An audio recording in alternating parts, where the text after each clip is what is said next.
malam pemirsa, jumpa lagi di Ruberpod, Ruko Basuki Rahmat Podcast. Anke di sini, ada Anke jangan lari. Wah, nggak kerasa nih ya, sudah bulan-bulan waktunya penerimaan mahasiswa baru nih. Politeknik NSC Surabaya sudah memasuki penerimaan mahasiswa baru gelombang 2, di mana ada potongan uang sumbangan pendidikan sebesar 1.500.000. Dan tentunya spesialnya di Politeknik NSC Surabaya, bayar SPP-nya bulanan loh, mulai dari 700.000 hingga 1 juta rupiah. Nah, tema kali ini terkait apa ya? Kalau kita ngomongin penerimaan mahasiswa baru, dan tema kali ini masih nyambung loh pemirsa, yaitu tentang passion. Malam ini kita akan membahas tentang passion dan realita Gen Z di sekolah menengah kejuruan. Jadi tamu malam ini spesial banget. Beliau adalah guru dari SMK Dr. Sutomo Surabaya. Selamat datang Bapak Yusuf. Terima kasih Bu Anke. Nama lengkap beliau adalah Muhammad Yusuf Basori dan beliau adalah guru mata pelajaran perhotelan nih Bapak. Betul, mata pelajaran kejuruan. Oh, mata pelajaran kejuruan di SMK Dr. Sutomo. Sudah berapa lama nih Bapak menjadi guru? Kurang lebih 6 tahun. Sebelumnya saya praktisi selama 18 tahun di hotel. Wow, 18 tahun pemirsa. Sudah lulus SMA Pak kalau 18 tahun ini Pak? Sudah lulus SMA dan lulus kuliah. Dan mulai kuliah nih ya? Iya Bapak, kalau kita ngomongin Gen Z nih Bapak, kan mereka ini sudah dari awal ini terbiasa dengan teknologi. Teknologi yang canggih, kemudian gadget. Bayangin anak SD saja sudah punya iPad, nih apalagi anak SMK.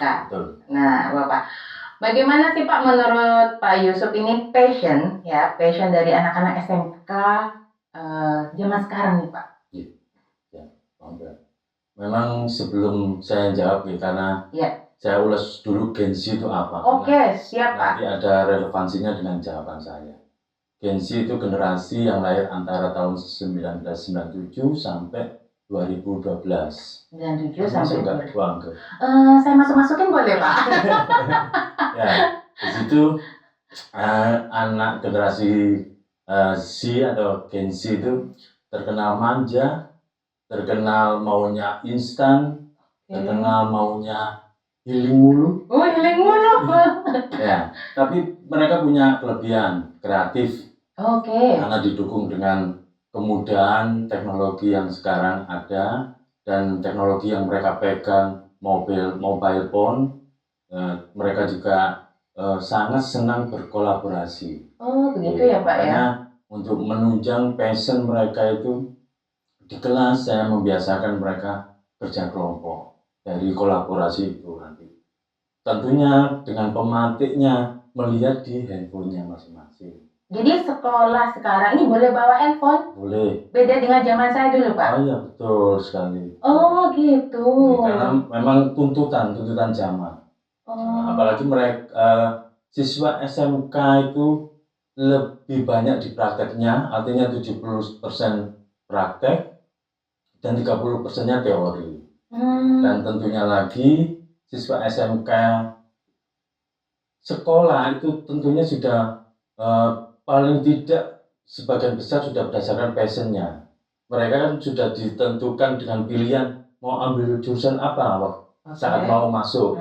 Bedanya dengan anak-anak SMA. Oh seperti itu ya. SMK kan sudah ditentukan. Kebetulan di SMK kami ada 5 jurusan. Apa aja nih Pak? Ada perhotelan, akuntansi, pemasaran, multimedia, dan jurusan film. Kebetulan di jurusan film itu saya sering jadi artis papan tulis.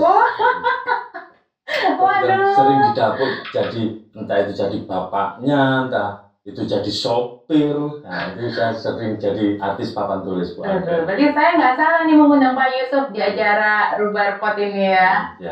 Kemudian bagaimana Pak? Ya, itu dari SMK tadi yang ditentukan dengan jurusan ini, jurusan itu, otomatis mereka sudah menentukan passion saya nanti di mana ya untuk menentukan jurusan yang akan mereka ambil. Tentunya sudah mereka sekolah sudah berdasarkan passionnya kebanyakan seperti itu. Ada nggak Pak yang selama ini salah passion? Jadi misalnya terpaksa nih karena rumahnya deket sama sekolahnya, udah deh masuk aja tuh di Smackdoor ya Pak. Betul, Sekolah sebutannya. sebutan gaulnya dari sekolah Pak Yusuf ini Smackdoor. Ada nggak Pak yang salah passion? Dan bagaimana Bapak mengarahkan siswa-siswa yang salah passion ini Pak? Kebetulan kalau saya sendiri kan mengajar di perhotelan, sebagian besar itu tidak ada yang salah passion, bahkan mereka sangat menikmati, apalagi kalau pas praktek. Pas pelajaran praktek mereka sangat senang. Saya lihat mereka sangat menikmati sekali saat praktek. Oh, berarti memang tidak ada yang salah passion kalau di SMK ya pemirsa ya. Nah, tadi saya tertarik nih dengan Pak Yusuf menyampaikan bahwa di SMK 30 teori, 70% praktek. Ya. Nah, prakteknya ini bagaimana Pak kalau di SMK? Ya. Kebetulan kalau di perhotelan itu ada mata pelajaran kejuruan yang sesuai ada di hotel, di departemen yang ada di hotel. Di sana ada mata pelajaran front office, F&B, dan housekeeping. Di saat praktek itu kita sesuaikan langsung seperti yang ada di dunia industri. Kebetulan di sekolah kami kita punya EDHOTEL, Education Hotel. Ini hotel beneran ini Pak? Betul, benar. Dan bukan hanya lab? Bukan, kita publish. Kebetulan hari ini ada tamu. Walaupun kita punya 2 kamar, tapi full ini Bu. Oh serius? Serius. Oh ada rate-nya berarti Pak? Ya, cuma memang kita orientasinya bukan di revenue. Jadi betul. Bapak Kepala Sekolah pesen tidak usah pasang harga mahal. Yang penting siswa ini belajar langsung bagaimana menghadapi tamu dan sebagainya. Terutama kan itu. Betul. Di komunikasi anak-anak itu sekarang memang karena gadget ini mengurangi sosialisasi ya kebanyakan. Akhirnya komunikasi pun berkurang, menghambat, lemahnya di situ. Makanya dengan EDHOTEL kami dipublish secara tidak langsung, anak-anak langsung berhadapan dengan orang lain, yaitu tamu ini tadi. Dengan harapan nanti saat magang ataupun lulus bekerja sudah tidak kaget lagi, tidak meraba lagi.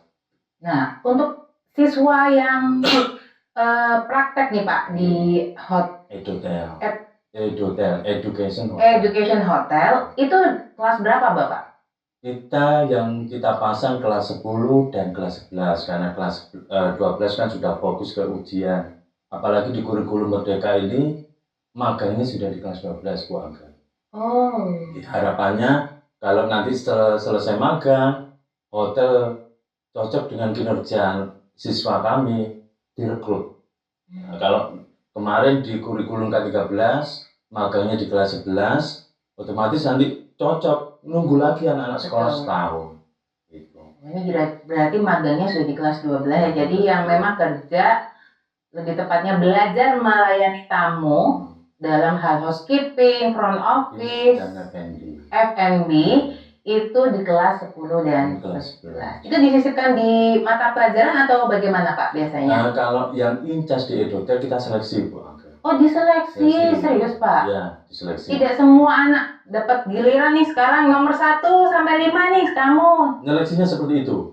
Seleksinya semua dapat giliran.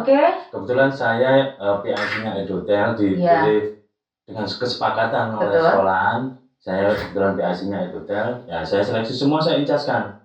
Saya ambil benar-benar mana yang niat. Saya ambil mana yang niat dulu. Dari kinerja itu kan kelihatan mana yang niat, mana yang enggak. Karena kebetulan di EDHOTEL kami buka kafe.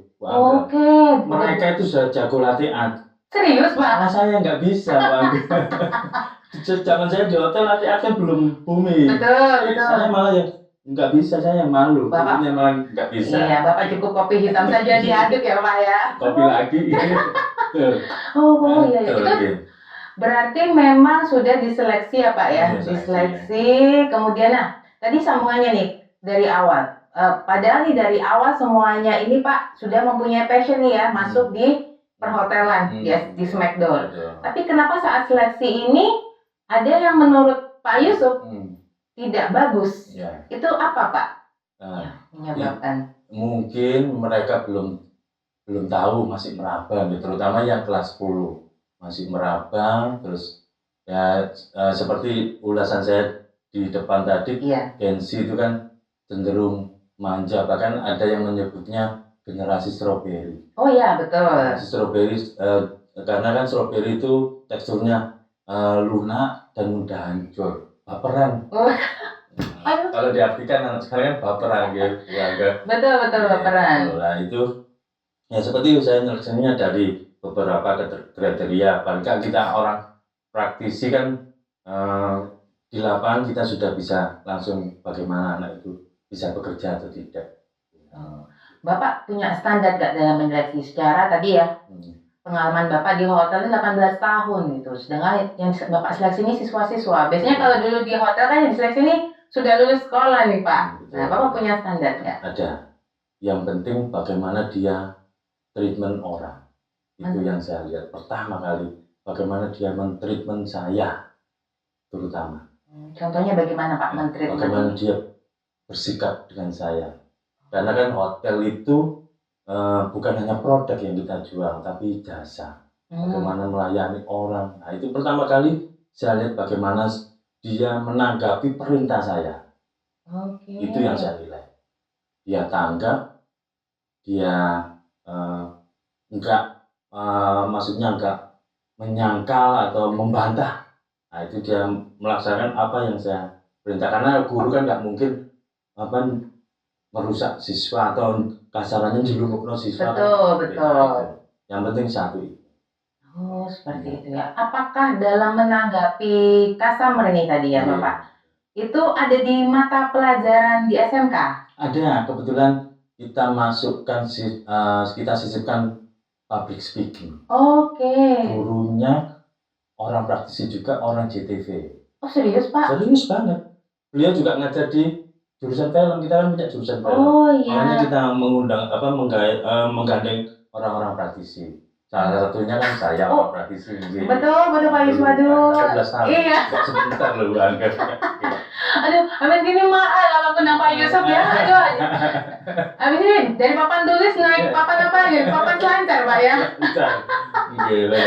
Oh, seperti itu ya Pak. Jadi seru ya kalau memang bersekolah di SMK. Berarti nyambung banget ya Pak dengan kalau dari SMK ini nyambung banget kuliah di Politeknik ya Pak ya? Betul. Apalagi tadi saya lihat dari 5 prodinya ini. Hampir, ada semua di NSC. Betul, ada semua di Politeknik NSC. Memadai, kecuali film. Kecuali perfilm. Karena harus bukan jurusan film ini ya. Oh, seperti itu. Nanti saya takutnya jadi aktris. Saya takutnya jadi aktris nanti Pak, gimana? Saya nggak jadi dosen nanti ya. Iya, jadi seru banget ya ngobrol dengan Pak Yusuf terkait passion. Nah, sekarang sudah ngomongin di tingkat sekolahnya nih Pak.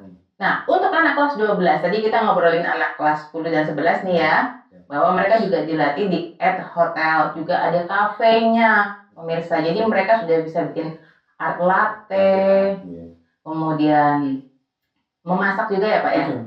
Nah, sekarang bagaimana Pak edukasi anak kelas 12 ini? Karena mereka katanya sudah fokus untuk mempersiapkan mereka untuk kerja ataupun kuliah sambil kerja. Bagaimana? Ya memang kebanyakan mindset mereka dia, anak-anak yang sekolah di SMK itu lulus pengennya langsung bekerja. Oh begitu Pak. Sedikit sekali yang kepikiran untuk kuliah. Ya, selain Gen Z itu terkenal dengan sebutan generasi strawberry, mereka juga terkenal dengan sebutan generasi sandwich. Oh ya, banyak sekali sebutannya Pak. Berarti sandwich strawberry ya Pak? Sandwich itu kan terdiri dari 3 lapis roti. Ya. Nah, generasi sandwich itu gambarannya mereka harus bertanggung jawab terhadap biaya hidup 3 generasi yang dia jalani. 3 generasi yang dijalani, biaya hidup siapa aja nih? Orang tua, dia sendiri, dan adiknya. Nanti setelah lulus, harapan dari orang tuanya seperti itu kebanyakan seperti itu. Nah, makanya mereka jarang sekali kepikiran untuk melanjutkan kuliah. Sudah fokusnya lulus bekerja. Tapi di situ juga saya sisipkan kalau kuliah itu juga penting nanti untuk karir. Sisipkan seperti itu. Bahkan saya ngomong untuk dengan bahasa sederhana supaya mereka bisa menerima. Tidak apa-apa kerja kalau bisa membiayai kuliah kamu kan enak dan merepotkan orang tua. Jadi bekerja sambil kuliah tempatnya yang tepat ya di NSC. Wah, terima kasih Pak Yusuf. Anak saya sendiri begitu loh, Bu. Jangan lupa. Iya, betul. Iya, karena gini pemirsa, nggak menutup kemungkinan ya Pak, lulusan SMK ini nanti misalnya kalau langsung kerja ini hanya dalam level tertentu ya. Gitu. Kalau nanti sudah mendapatkan ijazah minimal D3 ataupun D4, dia bisa akan naik level seperti itu Kak Pak di Betul. dunia perhotelan? Di dunia perhotelan kebanyakan seperti itu. Bahkan kalau mereka misalkan tertarik di BUMN kan persyaratannya minimum D3 sekarang. Oh ya. Kalau enggak misalkan karirnya ingin naik lagi, kalau kereta perhotelan ini bisa nyambung ke kereta api, kan ada pramugari di sana itu. Oh gitu ya Pak Yang ya. dicari perhotelan, Bu. Oh, yang sekarang kereta api yang bagus-bagusnya Pak ya. Pramugaranya yang di gerbong itu perhotelan. Oh, jadi lulusan perhotelan. Oh, seperti itu. Nah, bagaimana Pak merubah mindset nih dari anak-anak kelas 12, Bapak ini sebagai dan 6 tahun nih sebagai guru ya, agar bisa ini loh nanti kamu kalau kuliah sambil kerja, nanti kalau sudah dapat ijazah bisa. Iya, kita kasih motivasi seperti itu. Karena ya itu tadi Bu, tuntutan generasi sandwich tadi, tuntutan orang tua. Balik lagi ya.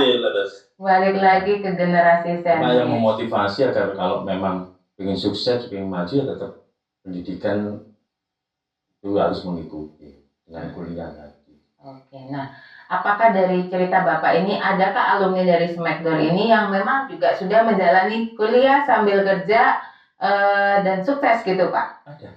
Saya memasukkan 3 mahasiswa di sini dari Smackdoor. Oh. Mereka sambil kerja sambil kuliah. Oh, ternyata Pak Yusuf merekomendasikan siswanya masuk ke Politeknik NSC Surabaya. 3 orang ya Pak, belum lulus tapi? Belum, baru tahun kemarin masuk. 2 tahun yang lalu, tahun kemarin. 2 tahun yang lalu. Iya. Termasuk anak saya juga sendiri. Semester 4. Semester 4 ya. Buahan apa ya? Ya berarti nanti kalau waktunya sudah nih Pak Yusuf ini harus diundang gitu ya. Terima kasih. Iya Pak. Jadi memang dari obrolan kita ini nggak menutup kemungkinan ya Pak ya, bahwa passion Gen Z ini disambungin dengan teknologi, kemudian tadi apa ini ya? Bukan kegiatan, apa yang mereka ini menjadi orang yang antisosial. Akhirnya treatmentnya ini berbeda dengan mungkin saya dulu di zaman SMA, ya kan? Luar biasa, tantangannya luar biasa Gen Z ini. Kemudian bagaimana memberikan mereka motivasi untuk tetap bisa melanjutkan kuliah karena mau tidak mau untuk mendukung dari karir. Ya, keren banget Pak Yusuf. Ada nggak Pak suka duka Bapak ini di Smackdoor ya, terutama gitu dalam menangani Gen Z ini Pak? Banyak sekali. Dukanya dulu deh, tadi dukanya. Iya. Kan tadi tuh kelihatan saya tuh cerita Bapak ini bisa dirasakan gitu ya. Ada cerita, ada orang tuh melihat bisa dirasakan, ini ceritanya bisa dirasakan gitu. Begini ya jadi guru SMK dengan tantangannya Gen Z ini. Nah, suka dukanya nih Pak. Luar biasa, terutama saat di awal saya mengajar ya, karena saya sendiri orang praktisi, bukan basicnya guru. Tapi kebetulan ibu saya sendiri guru, jadi ya mungkin sharing-sharing dengan ibu saya juga. Orang tua saya. Ya di situ tantangannya luar biasa. Saat pertama kali saya ngajar itu, anak SMK ini luar biasa, lebih apa ya Bu, sulit diatur. Oh, sulit diatur. Terutama kalau dengan sedikit keras. Jadi akhirnya saya begini, kebetulan waktu itu usia anak saya seusia mereka. Jadi saya kembalikan lagi, saya anggap mereka ini anak saya sendiri. Jadi muncul sifat kebapaan saya waktu itu. Ya itu, saya treatment mereka layaknya anak saya. Jadi kalau memang ada yang nakal, saya tidak tegur di depan kelas, saya panggil berdua. Nakalnya luar biasa seperti apapun, setelah ngomong berdua dengan saya, tunduk. Alhamdulillah. Treatment saya berjalan lancar. Nah, inilah namanya guru itu pahlawan tanpa tanda jasa loh ya. Itu yang kalau tadi masih ngomongin satu orang nih ya, sedangkan bisa bayangin Pak Yusuf ini udah 6 tahun, udah berapa ratus siswa Satu Pak? kelas 40. Oh, satu kelas 40 berapa kelas ini Pak? Tinggal dikalikan saja Pak ya. Dikalikan 6 tahun tadi. Waduh, jadi itu ya dukanya. Sukanya nih Pak? Sukanya kalau yang nakal tadi Iya. sudah nurut. Bahkan nurutnya itu sampai berlebihan. Oh, gimana berlebihan Maksudnya ini? berlebihan tuh saya butuh apa tuh dia langsung bantuin gitu loh Bu. Sampai saya sendiri ternyuh akhirnya. Oh, Gak boleh nangis ya di sini. boleh Pak. Boleh Pak. Boleh. Padahal anak itu nakalnya luar biasa Bu. Nakalnya luar biasa. Tapi nurutnya dengan Pak Yusuf ya? Iya enggak tahu sih, saya enggak mau GR loh. Oh. Tapi sama saya alhamdulillah nurut. Aduh, sampai berkata-kata tidak benar pemirsa ini saya melihat sendiri nih Pak Yusuf berkata-kata menceritakan siswanya tadi.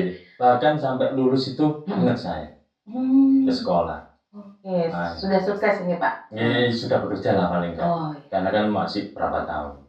Oh, Itu proses. betul proses lah. Keren banget ya. Aduh Pak, sudah Pak, dihapus dulu Pak fotonya. Tuh kan, serunya ada suka dukanya loh pemirsa menjadi seorang guru di SMK ya. Nah ini terakhir nih Pak kita ngobrol. Bagaimana nih mengembangkan ya passion Gen Z ini setelah di treatment dan sebagainya untuk menuju mempersiapkan mereka ke dunia bekerja atau mempersiapkan dalam meningkatkan karir atau bagaimana? Selain di sekolah kita memfasilitasi dengan edutel tadi ya Bu, terus praktek yang 70%, saya juga memberikan peluang kepada mereka. Misalkan ada casual on call, sekarang sistemnya hotel kan gitu ya. Betul. Casual on call, tapi saya minta di hari libur mereka, di hari Minggu. Dengan pemberitahuan resmi dari hotel, karena saya tidak mau dengan casual itu dijadikan alasan buat mereka untuk bolos. Oh, begitu ya Pak. Saya sangat support sekali kalau mereka memang benar-benar casual di hotel. Makanya saya minta ke mereka, tidak apa-apa, kamu casual tapi harus ada pemberitahuan resmi dari hotel ke sekolah atau ke saya lah paling enggak. Di situ paling enggak dia mengikuti apa kemauan perkembangan dunia industri, dunia usaha khususnya di hotel sekarang. Ya, karena semenjak pandemi kemarin kan tuntutan karyawan hotel itu harus multi talentan Bu. Multitasking ya. Multitasking, ya. Harus bisa semua. Oke.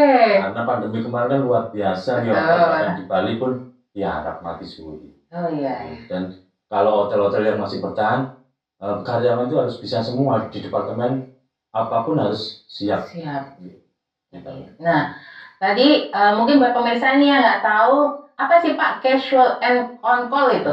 Nah, casual on call itu ketika hotel ada event membutuhkan tambahan tenaga itu memanggil casual on call itu. Memanggil person yang ini sudah dikenal untuk membantu. Misalkan ada event-event di hotel, wedding atau apa. Oke, jadi mereka membantu dalam misalnya cuci piring. Pelayanan pun kalau memang siswa kami sudah layak case contact-nya langsung ditaruh di front line. Oh, di front line. Nah, jadi tergantung dari kemampuan. Jadi casual on call ini pemirsa adalah sistemnya tidak tetap ya. Jadi buat hotel butuh maka mereka akan merekrut person tapi harian ya. Berapa jam biasanya Pak? Mereka bekerja 10 sampai 12.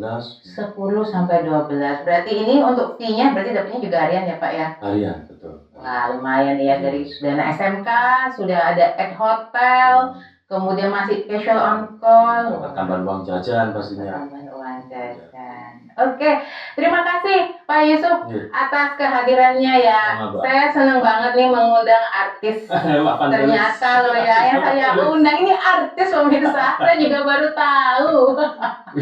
Iya, semoga sukses ya Pak Yusuf dan saya rasa Pak Yusuf ini pahlawan tanpa tanda jasa banget ya. Amin. Kalau terakhir nih Pak, Bapak lebih suka praktisi atau menjadi pengajar nih Pak? Atau bagaimana? Ya mungkin karena usia ya Bu ya. Oh betul. Usia itu lebih condong ke atas sekarang kita. Oh, ke atas. Cari pahalanya lebih banyak ke peran guru itu. Gitu. Oh iya.